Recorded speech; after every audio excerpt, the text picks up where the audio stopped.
Hi, நான் உங்கள் delivery boy AK. நம்ம நண்பர் ஒருத்தர் வந்து கமெண்ட் போட்டிருந்தாரு, சூர்யா அப்படின்றவர். நீங்கள் சொல்கிறதெல்லாம் நம்புகிற மாதிரியே இல்லை ப்ரோ அப்படின்னு கமெண்ட் போட்டிருந்தாரு. ப்ரோ, நிறைய ஸ்கேம் நடக்குது ப்ரோ. நாளைக்கு வந்து 10 மணிக்காக ஒரு ஸ்கேம் எக்ஸ்போஸ் பண்ண போகிறேன். அதை நீங்கள் கண்டிப்பாக பார்க்கலாம். வீடியோவை பார்த்துட்டு அப்புறம் திரும்ப கமெண்ட் பண்ணுங்கள். அதேமாதிரி 2 கொரியரில் ஒர்க் பண்ணுறீங்க, எவ்வளோ ஏர்ன் பண்ணுறீங்க அப்படின்னு கேட்டிருக்கீங்க. இப்போ எங்களுக்கு பார்த்தீங்கன்னா ஒரு பார்சல் டெலிவரி பண்ணோம் அப்படின்னா 15 ரூபா கிடைக்கும்.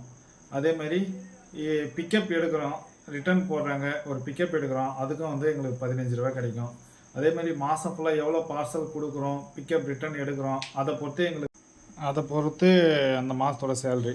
அதேமாரி ஒருத்தர் வந்து கமெண்டில் போட்டிருந்தார், சொட்டை தெரியுது ப்ரோ, சொட்டையை மாறிங்க அப்படின்னு. எனக்குனையா பொண்ணாயா பார்க்க வரீங்க? சொட்டை தெரிஞ்சானா தெரியலனாயா? சொட்டை தெரிஞ்சா என்ன தெரியலண்ணே. ஓகே கைஸ், அவ்வளோதான் இந்த video. Thanks for the supporting bro. எல்லாம் வீடியோ பார்க்குறீங்க, லைக் பண்ண மாட்டீங்க. என்னையும் நம்பி ஒரு 19 பேர் சப்ஸ்கிரைப் பண்ணி ரொம்ப நன்றி. ஓகே, மறுபடியும் நாளைக்கு நைட்டு 10 மணிக்கு எக்ஸ்போஸ் பண்ணுறேன். இன்றைக்கி மீஷோ ஸ்கேமை அதில் வந்து பார்க்கலாம். ஓகே, பாய்.